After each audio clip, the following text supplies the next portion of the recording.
Allez, salut les graisseux, on se retrouve pour un épisode cette fois-ci qui est consacré encore une fois à du remontage et de la remise en état au niveau du véhicule prévu pour aller faire du tout-terrain. Donc là, on a avancé sur le pont arrière, tu vois, j'ai commencé à bien remonter tout ça. On a quelque chose qui va permettre d'être utilisé pour après assembler au niveau du châssis que tu as déjà vu dans les épisodes précédents. Là, il est tranquillement à l'abri en train d'attendre son tour.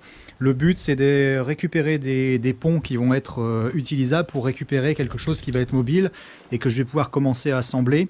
Donc dans cette optique-là, il faut vraiment que maintenant je me concentre sur les ponts. Pas forcément les systèmes de différentiel, de blocage, de machin, tout ça, qu'on verra certainement dans une autre vidéo. Mais dans l'immédiat, c'est vraiment récupérer une base qui soit mobile, sur laquelle je peux reclaquer ma caisse, laquelle je peux aussi également remettre tout ce qui va être moteur, boîte, transmission, enfin tous ces trucs-là, les tirants de pont, tout ce qui va être cyle en bloc, boîtier de direction. Donc on commence vraiment le remontage avec tout ça. Et bah là, tu vois, tu as encore une fois de plus l'exemple des pièces avec lesquelles je démarre le plus souvent. Donc on part de trucs comme ça pour arriver à un résultat qui est comme ça, qui est suffisant pour ce qu'on a à faire. Parce que bon, les stades de restauration et tout ça, on va encore un peu plus loin dans la qualité. Mais là, pour ce qu'on a à faire, c'est largement suffisant. Donc bon épisode à toi, et puis à la prochaine. Alors, donc j'ai tout préparé, je suis en train de m'attaquer au remontage du pont avant. Donc je vais te montrer un petit peu ce que j'ai préparé, les pièces. On va faire le tour vite fait, même si je vais pas te montrer vraiment tout au niveau du montage, parce que bah il y a rien de vraiment intéressant à te montrer là-dessus.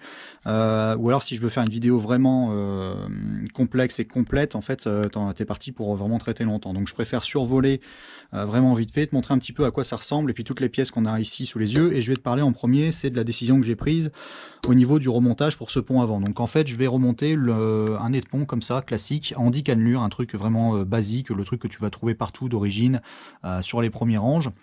Et celui-ci, bah, il a pas d'usure particulière et tout ça, il est en bon état. Donc on va reclaquer tout ça au niveau du pont avant. Et en fait, je fais ça parce que je me trouve face à des pièces qui, de toute façon, au démontage, se révèlent être vraiment je vais pas dire en bout de course, mais on pourra plus en faire grand-chose d'autre que d'aller jusqu'au bout et les broyer complètement. Si tu veux, moi, pour remonter vraiment un range en bel état, une belle restauration, tout ça, j'utiliserai jamais ces pièces-là. Donc en fait, on va les utiliser déjà moi pour me faire la main au niveau de la conduite. Je veux également voir à quel niveau se situent vraiment les points de rupture et puis jusqu'où on peut aller avec des ponts comme ça en 10 cannelures avant vraiment de les casser. Donc en fait ils vont servir de cobaye. Et puis ça vient aussi du fait que bah, des ponts en 10 cannelures comme ça, t'en trouves vraiment partout. Moi j'en ai une cargaison, j'ai des amis qui en ont plein et tout ça également. Donc c'est vraiment un calcul à faire entre le nombre de fois où tu vas le casser peut-être dans l'année, suivant l'usage que tu vas en avoir, donc vraiment ta consommation, mais le fait que tu les payes pas ou que tu les payes vraiment pour quasi rien, par rapport à monter des ponts qui sont un petit peu plus compliqués à trouver, genre des 24 cannelures qui sont un petit peu plus rares et puis qui sont un peu plus désirables en fait. Et puis après éventuellement aussi des ponts avec des différentiels à 4 satellites. Et en fait c'est ce que je recherche pour éventuellement faire un montage et un remplacement qui irait sur ce pont à l'avant, mais pour l'instant j'en trouve pas. Donc dans l'immédiat, ce qu'on va faire, on va utiliser vraiment tout ce qu'il y a là pour remonter ça. Et je vais te montrer un petit peu ce que j'ai trouvé, notamment tu vois ici au niveau des pivots. Ici, bah, je vais te montrer un petit peu comment c'est monté, sachant que tu peux avoir deux montages. Bon, ça, je t'en parle tout de suite. C'est par exemple ici au niveau du joint spi, tu vois, la profondeur de la gorge. Là, on est sur un montage qui fait avec un joint spi de 8 mm, et tu peux en trouver. Voilà, des montages comme ça avec des joints spi qui ont une gorge un peu plus profonde ici, qui sont à 11 mm. Donc tu vois, tu as deux montages possibles pour ces joints spi. Là, ça, c'en est un en 8 mm celui-ci. Donc ça, c'est le joint spi que tu vas avoir et qui vient de cette façon-là autour de ta boule de pont. Voilà, de ton pivot qu'on a ici. Et la plus grosse difficulté que tu vas avoir, si on prend par exemple une boule de pont, c'est le problème avec tous ces écailles, tu vois, comme ici. Donc ça, c'est une boule qui est inexploitable, hein, parce qu'en réalité, quand tu as ton appui au niveau du joint spi, bah, tu vas avoir un endroit où tu vas toujours avoir le joint spi qui va frotter, qui va rayer, et puis tu as un passage une sortie de graisse, et puis tu as surtout les impuretés qui re-rentrent. Donc moi, le plus souvent, de toute façon, dans les bols comme ça, j'utilise des berlingots de graisse. Tu peux les additionner quelquefois aussi avec de la 80-90, hein, de l'huile de bois de pont. Par contre, si tu es vraiment sur de l'utilisation pure d'huile de boîte, uniquement sans mettre de la graisse et tout ça, c'est là où le plus souvent tu as quand même les apparitions de fuite au niveau du point le plus bas sur le pivot. Donc souvent ça coule, et puis ça... Bon, tu as quand même une tôle de protection pour les disques de frein, donc ça coule dessus, puis tu le retrouves sur ton pneu. Et le problème vient de ce joint spi qui laisse passer, et ça peut venir de plusieurs problèmes. Donc quelquefois c'est juste parce que tu as aussi des usures ici au niveau des roulements des boules de pont ici, des pivots. Tu vois, par exemple, ces roulements-ci, là, de toute façon, les cages ici sont marquées. Donc là, tu as le roulement inférieur et le roulement supérieur qui va venir se loger de la façon suivante dans le bol. Voilà, tu vois, il est monté de cette façon-là dans ton pivot. Et puis, en réalité, je vais te prendre une cage de roulement. Voilà, tu as ton roulement qui vient ici. Au niveau du point bas, au niveau du point haut, ça va être là, ici. Et donc après, tu règles également la rotation. Ça, tu fais ça avec un peson. Ou alors quelquefois, bon, quand tu as vraiment l'habitude, tu arrives à le faire. Hein. Bon, faut déjà bien connaître quand même pour régler la rotation et l'appui de tes roulements supérieurs et inférieurs au niveau de tes boules de pont. Enfin, tes pivots, d'accord, avec les petites cales ici d'épaisseur qu'on va retrouver là. Donc tu peux avoir des cales vraiment fines. Donc ça, t'appliques la méthode qui est recommandée directement dans la RTA ou le manuel d'atelier pour faire ton réglage. Là, tu vas retrouver exactement la même chose. Donc tu peux avoir plus ou moins de cales présentes au démontage. Et puis après, je vais inspecter également tout ce qui va être joint homocinétique ici. Donc ceux-là, ils ont baigné dans une vieille huile, mais au niveau du jeu, ça a l'air d'aller. Donc je vais les démonter, je vais regarder, je vais inspecter, on va nettoyer. Et puis ça va reprendre du service. Et puis voilà, au niveau des fusées, on va utiliser ça aussi. C'est pareil, c'est des fusées qui ont déjà pas mal de vécu. Donc je te dis vraiment, si on éclate le pont, c'est vraiment pas dramatique. On va pas pleurer. Donc moi je me mets sur le remontage. Je t'ai parlé des joints spi, tu vois. Bon là, ça c'est pareil, ça c'est du démontage. Ceux-ci sont en meilleur état, et puis c'est monté avec des joints homocinétiques qui ont une meilleure portée ici. Donc vraiment, c'est pour ça que je pars sur ce remontage là au niveau du pont avant. On va essayer d'exploser tout ça, et puis bon, ça sera sans regret, c'est pas grave. En attendant de se faire un montage un petit peu plus sérieux ou une vraie préparation au niveau d'un pont avant, peut-être avec un différentiel à glissement limité ou un truc, on verra en fonction de ce qu'on arrivera à trouver dans les mois qui viennent. Mais là, pour faire rouler le véhicule, faire les premiers essais et tout ça, ça fera vraiment le boulot. De toute façon, tout est redémontable, on peut ressortir les nez de pont et tout ça à l'avenir, il n'y aura pas de problème. Donc je vais commencer par remonter le nez de pont, et puis après on repasse avec les côtés directement. Je dois avoir un joint, ouais, voilà, j'ai un joint qui traîne ici, donc on va nettoyer correctement les plans de joint. Un petit peu pâte à joint, on va serrer ça, ici tu le serres à 4 kg. Voilà, toutes les écrous ici qui font tout le tour sur le carter de pont. Allez, c'est parti. Voilà, donc là j'ai tout préparé pour remonter un des bols. Je vais te montrer, il y en a déjà un qui a été assemblé, et puis là je me suis mis à l'abri. Alors je sais pas par rapport aux épisodes et tout ça quand est-ce que ça sortira, mais tu vois, bon, on fait toujours un petit peu 3-4 000 trucs en même temps. On a les côtés là qui sont en train de sécher. J'ai mis mes 2 couches de minium, et puis je vais seulement appliquer mon joint, et puis après j'ai commandé tout ce qui est anti-gravillon, tout ça, parce que j'étais en... j'avais plus le nécessaire pour terminer au niveau de mes peintures, donc j'ai dû repasser des commandes. Et puis là je vais te parler du pont. Donc tu vois, j'ai déjà fait un assemblage. Je vais te montrer au détail ce qu'on trouve dans un ensemble comme ça de bols. Tu vois les petites boules de pont ici avec le système de pivot, et à l'intérieur tu vas retrouver le joint homocinétique. Tu vas voir, je vais te montrer un petit peu, tout est démonté. Donc là c'est vraiment que de la récup. J'ai fait le tour de tout ce que j'avais qui traînait ici, et puis j'ai réussi à mixer quand même quelque chose de bien propre, avec des pièces qui ont déjà été utilisées, qui sont pas merveilleuses, mais qui feront vraiment le boulot par rapport à l'utilisation qu'on a prévue, encore une fois.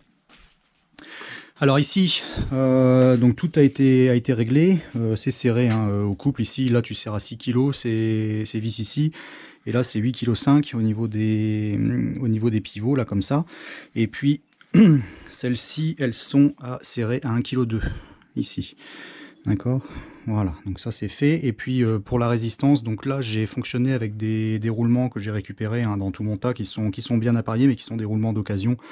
Je vais te montrer un petit peu à quoi il ressemble au niveau de ces boules de pont. Et puis au niveau du réglage, pour l'effort à faire pour avoir cette rotation, normalement tu dois avoir 1,2 kg. Donc tu fais ça au peson. Là j'ai mis un tout petit peu moins. Je dois être à peu près à 1 kg je crois, parce que bon, je suis quand même avec des pièces d'occasion qui ont déjà tourné un petit peu. Et puis j'ai pas envie d'avoir de serrage excessif par rapport à ça. Donc voilà, je me suis réglé comme ça, c'est très bien. J'ai plus qu'à remonter également le système de moyeu hein, avec mon disque de frein, les roulements qui vont venir en appui ici sur la fusée qui est là, et puis mes étriers de frein qui vont venir à cet endroit là. Le nez de pont, tout est en place, et je te montre donc tout ce qu'on trouve à l'intérieur de ces boules de pont, de ces pivots. Donc là ici tu vas retrouver cette partie-ci avec là le logement. Donc là j'ai extrait, et donc tu retrouves les roulements. Je vais te montrer sur celui-ci par exemple. Donc là tu as ta cage, donc celle-ci je vais la réinsérer là, donc tu fais la même chose au niveau du bas, voilà, et c'est appareillé avec le petit roulement qui va venir ici et là, d'accord, de cette façon là. Donc je vais tout bien repérer.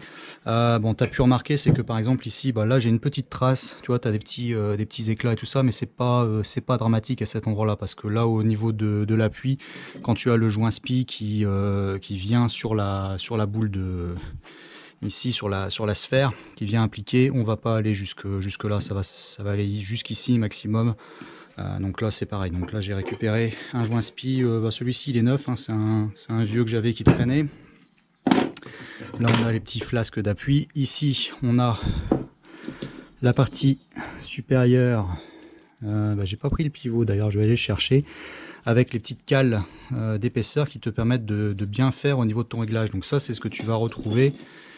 Voilà, alors il faut les mettre par ordre, hein. Tu mets la plus épaisse côté, de ce côté-ci, et tu vas de plus en plus fin sur l'appui.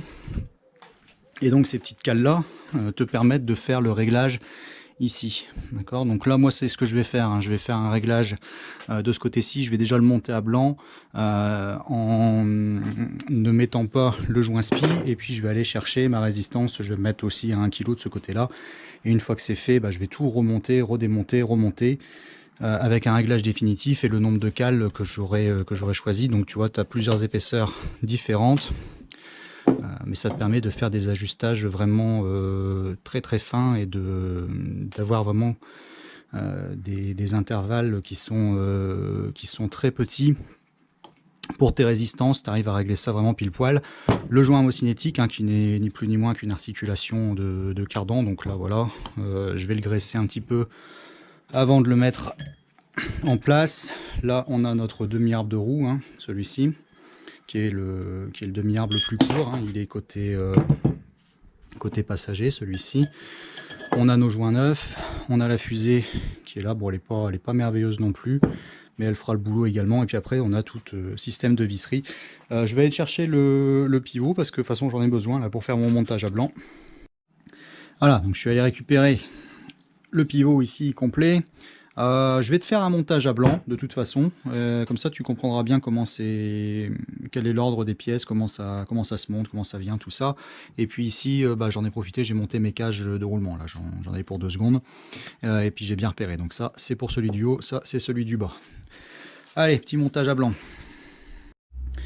Voilà, donc je viens de terminer mon montage. J'ai essayé 3-4 fois des montages à blanc pour obtenir la résistance qui m'intéressait, et en réalité voilà, j'avais cette cale ici d'épaisseur qui était en trop. Donc là j'ai trouvé la bonne dose. On va tout remonter comme ça, et puis je vais remettre en place le joint spi, hein, qu'on trouve ici. Donc je vais te parler un petit peu de tout ça. Je vais te rouvrir, je vais te montrer un petit peu l'ordre des pièces à l'intérieur, et puis dans un premier temps, Voilà, tu vois que j'avais monté mon bol. Alors moi, ce que j'appelle bol, ou communément ce que j'ai toujours appelé boule de pont, au niveau des pivots, tout ça, ce sont ces pièces-ci, hein, mais communément c'est plutôt appelé bol, hein, dans le monde Land Rover, et c'est là-dedans que va se loger ton joint homocinétique. Donc je te parle de ça parce que sur ce montage-ci, hein, j'ai mis uniquement 2 vis pour dire de le rattacher au niveau du pont, et puis d'avoir mon bon appui pour faire mes petits réglages, mes tests, tout ça. Donc je vais le redémonter, et celui-ci, on est sur un système qui est déjà de fin de génération. En fait, tu as eu 2 montages sur les ponts de range. Là par exemple, tu as un système de bol à 6 trous, cela, tu vois. Et donc ça, c'est vraiment les tout premiers montages. Que là, tu es sur un système à 7 parce que par le dessous, voilà, tu vas le voir plus facilement. Tu en as ici 3 qui sont vraiment très rapprochés et qui te permettent de toute façon de ne pas te tromper au moment du montage, hein. Tu peux pas faire d'erreur. Il n'y a qu'un seul endroit où tu vas avoir vraiment cette bonne correspondance au niveau des trous. Et donc je te parle de ça très rapidement parce que tu peux éventuellement trouver quelques fois, mais c'est très très rare parce que je ne sais pas s'ils en ont vendu finalement beaucoup, des bols ici qui ont été corrigés au niveau des angles avec des trous qui sont percés à des endroits un petit peu différents, qui sont décalés et qui sont vendus normalement pour compenser les problèmes de mauvaise chasse dus à des rehausses excessives. Donc en fait, quand tu as ton véhicule qui est rehaussé, tu vas augmenter la distance ici avec des ressorts qui sont, admettons, en plus 5, plus 7, plus 10, avec des cales, tout ça, et tu vas te retrouver finalement avec un pont qui va s'orienter de plus en plus de cette façon-là. Donc en fait, tu vas modifier la chasse que tu as, l'appui de ton pont, la façon dont il va vraiment attaquer au niveau de la route, où finalement bah, tu as tes roues qui, voilà, pour te montrer un petit peu, en fait, voilà, ça va basculer dans ce sens-là. D'accord, donc ça peut poser des problèmes au niveau du graissage ici pour le pont, parce qu'en fait le bouchon de niveau il descend un petit peu, donc tu as tendance à avoir un niveau qui est un petit peu plus faiblard. Mais bon, c'est pas encore ça le plus dramatique. Ce qui est le plus embêtant quand tu as vraiment des grosses rehausses, c'est au niveau de la tenue de route. Et bah, on est finalement au bout d'un moment, quand on a des trucs vraiment excessifs, obligé de compenser parce qu'on ne tient pas vraiment bien le véhicule, on n'a pas une bonne sensation au niveau du volant. Et donc pour tricher, on avait par exemple ces systèmes de bol ici qui étaient réusinés avec des trous qui finalement étaient décalés. Donc en réalité, au lieu d'avoir ton bol qui est monté de cette façon-là et qui va suivre l'axe du pont avec la réhausse, et ben on triche et on lui corrige le nombre de degrés pour revenir à une chasse comme d'origine. D'accord, donc tu décales un petit peu comme ça. Et ça, tu vas pouvoir le retrouver également quand on a des montages qui sont faits par des personnes qui ont essayé de compenser par eux-mêmes. Ben, ils ont fait des trous oblongs, si tu veux. Donc on a repercé un petit peu et puis on est venu les mettre vraiment en butée d'un autre côté. Et puis quelquefois, tu vas trouver des petits trucs insérés pour dire de boucher le trou d'origine. Bon, c'est un petit peu empirique comme méthode, parce que ça demande à être quand même bien serré, parce que tu peux avoir quelquefois le bol qui va tourner sur lui-même au niveau de sa fixation. Donc voilà, si jamais tu trouves ce genre de truc avec des trous oblongs à cet endroit-là, sache que c'est quelque chose qui a été fait par quelqu'un qui s'est amusé à les tailler pour dire de compenser au niveau de ce phénomène-là. Mais bon, c'est quand même assez rare de le trouver. Alors après, ici, derrière la fusée, alors attends, je vais me mettre de côté pour pas me choper toutes les saletés. Donc là, j'ai le joint homocinétique qui a été mis en place. Je te l'ai mis uniquement pour te montrer à quoi ça ressemble. Donc quand tu le sors, voilà, tu récupères ça. Et là, tu as ton demi-arbre de roue. Alors, je vais tout poser là. Voilà. Voilà. Et on va sortir le demi-arbre de roue. Voilà. Tu vois, quand il est mis comme ça, voilà, là, tu as ta rotation. D'accord ?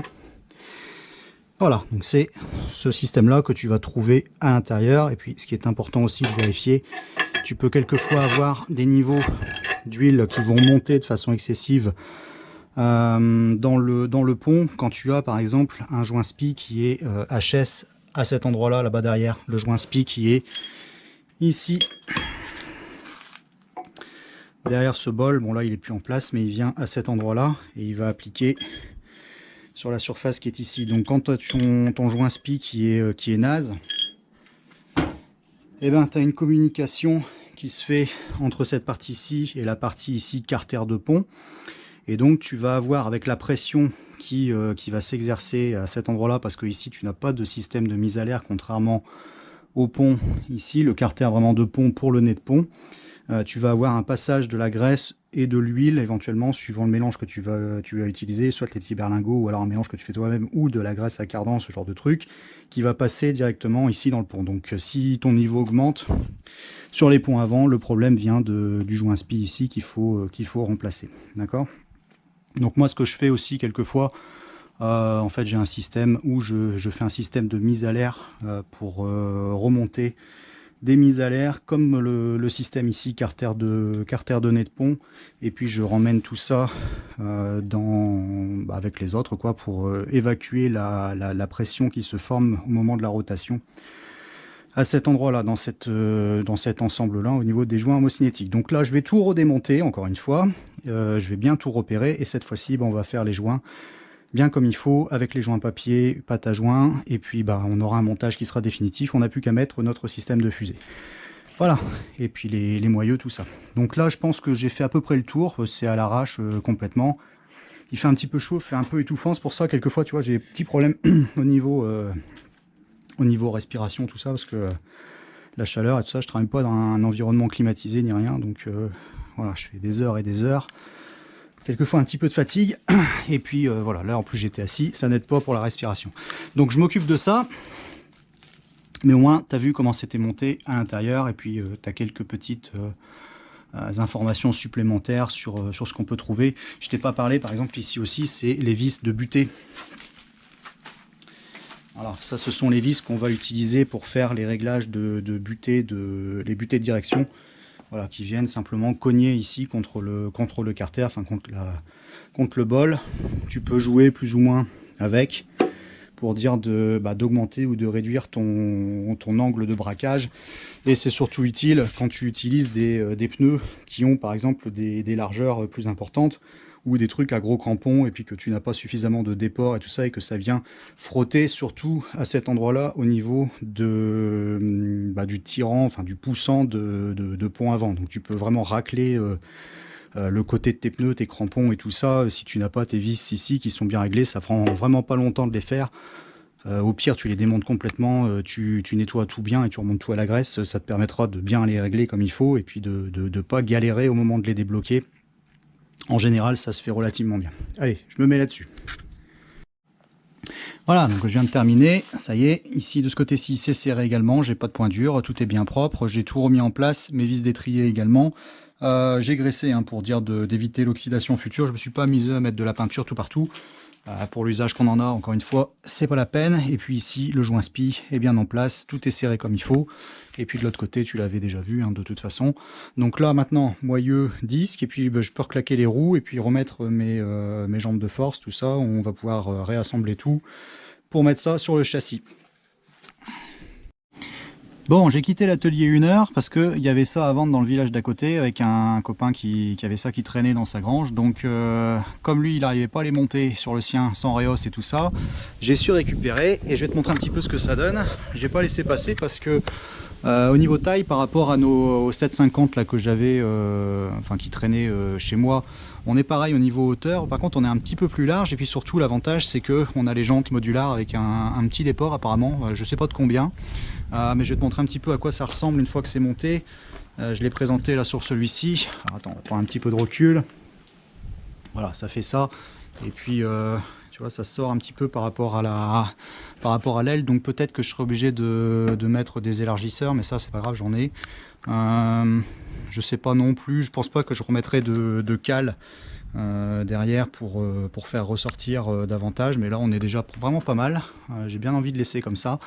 Donc j'ai fait un essai sur celui-ci parce que ça donne à peu près avec la même config que ce que je vais avoir sur l'autre avec le montage, c'est-à-dire on a une réhausse au niveau des suspensions en plus 5, et puis on a plus 4 ici de caisse. Donc je vais récupérer aussi le body lift sur celui-ci, parce que celui-ci il est destiné à une restauration vraiment nickel, propre et tout ça, parce que c'est un beau modèle un 3.9 Vogue d'origine qui a pas beaucoup de kilomètres en réalité et qui est arrivé chez moi juste avant d'aller se faire éclater en tout terrain. Donc il a eu de la chance parce que c'était pas clairement un candidat pour faire du tout terrain. Mais ça te permet de voir un petit peu au niveau montage de ce que ça donne, donc je suis bien content. Puis tu vois, là, j'ai un petit peu de roues à démonter, là j'en ai 3 ou 4 ici qui traînent, en fait j'ai une 50aine de roues à faire. Donc il va falloir que j'évacue toute cette merde. Et puis faire un petit tri dans toutes mes roues là ici, garder que ce dont j'ai besoin. Ah c'est pas mal, je suis content. Allez, on s'y remet.